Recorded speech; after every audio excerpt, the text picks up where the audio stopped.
sa mga Pisma class. Hello mga kapatid! Patuloy po sa pagsiwalat sa katotohanan para maraming mga kaibigan natin, mga kapanalig natin na matuto sa mga katotohanan. At ipagdasal niyo po yung team natin sa ministry at ang Diyos po ay sobrang natutuwa sa ginagawa ninyo. Dahil sabi niya, ang may pananampalataya sa akin ay gagawa sa ating mga gawain. At yan po yung ginagawa natin, evangelization, preaching the truth, because sabi ni Father Gabriel Amort, we need to re-Christianizing the Christians. Dahil marami ngayon Kristiyano pero pagan yung mindset. At salamat sa inyo ha, malaking tulong yung ginagawa ninyo, kahit ilan lang yung manunood, makatulong po yun.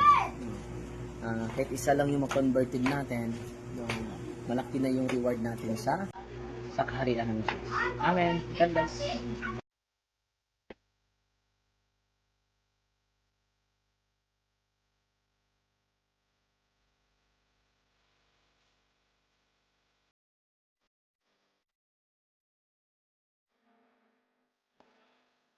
Bungad na panalangin sa ngalan ng Ama, ng Anak, at ng Espiritu Santo.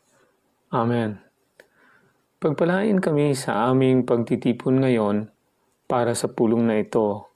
Gabayan mo ang aming isipan at puso upang kami ay magtrabaho para sa ikabubuti ng aming komunidad at tulungan ang lahat na iyong mga tao. Turuan mo kaming maging bukas palad sa aming pananaw, matapang sa harap ng kahirapan at matalino sa aming mga desisyon. Ama, pinupuri ka namin magpakailanman. Amen. Sa ngalan ng Ama, ng Anak, at ng Espiritu Santo. Amen.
Ang mabuting balita ng Panginoon ayon kay San Juan, Kabanata 16, talata 12 hanggang 15.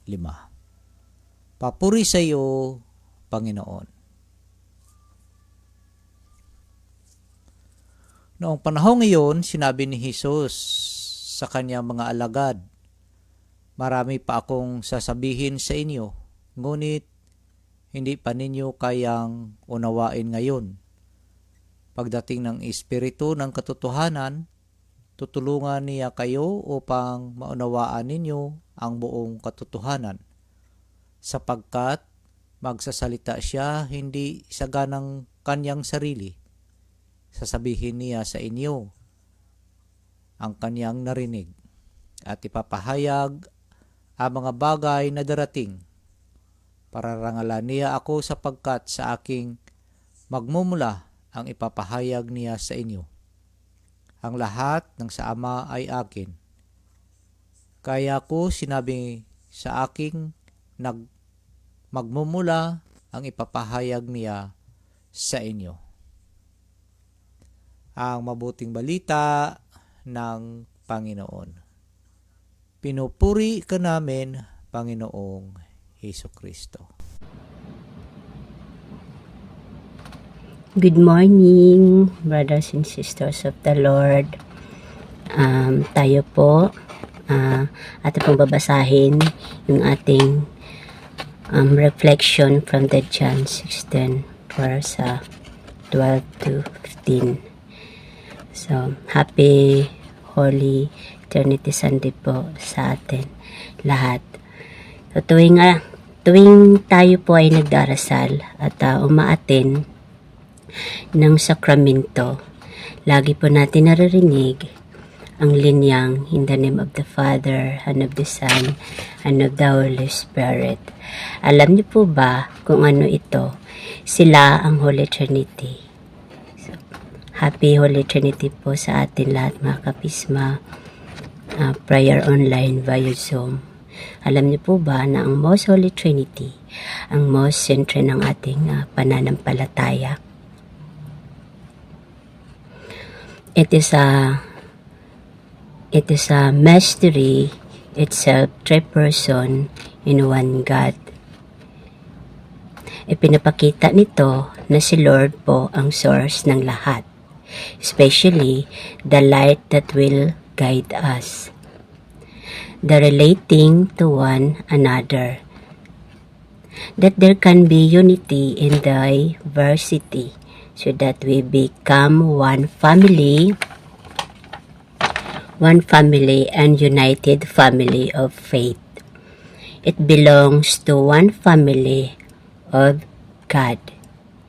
Tayo mga kapatid, handa po ba tayong magpag-guide sa banal ng Santatlo, so that we become always be one as a Father, Son, and the Holy Spirit are one.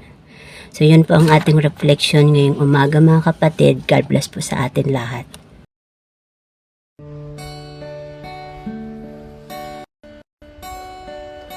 Lumapit ka,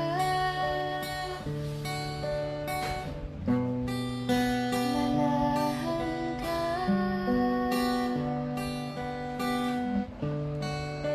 halina sa aking piling, tinatawagan ka,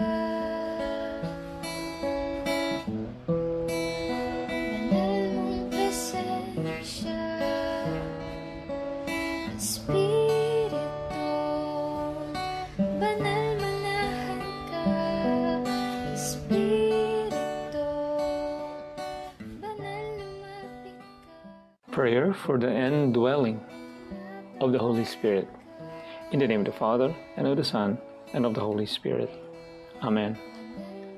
Holy Spirit, powerful consoler, sacred bond of the Father and the Son, hope of the afflicted, descend into my heart and establish in it your loving dominion. Enkindle in my tepid soul the fire of your love, so that I may be wholly subject to you. We believe that when you dwell in us, you also prepare a dwelling for the Father and the Son. Deign therefore to come to me, consoler of the abandoned souls and protector of the needy. Help the afflicted, strengthen the weak, and support the wavering.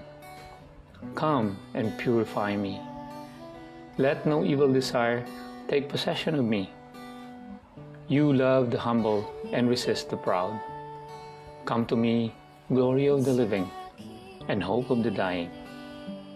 Lead me by your grace, that I may always be pleasing to you. Amen. In the name of the Father, and of the Son, and of the Holy Spirit. Amen. Espiritu, banal manahan ka, Espiritu, banal lumapit ka, tinatawagan ka, banal mong presensya, Espiritu, banal manahan ka, Espiritu.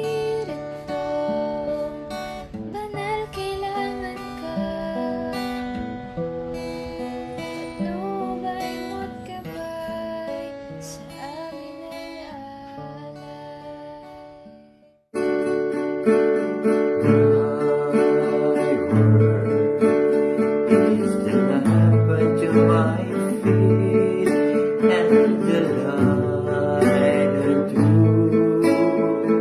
my path. Nagpaparola ilang padalyo pili ilalo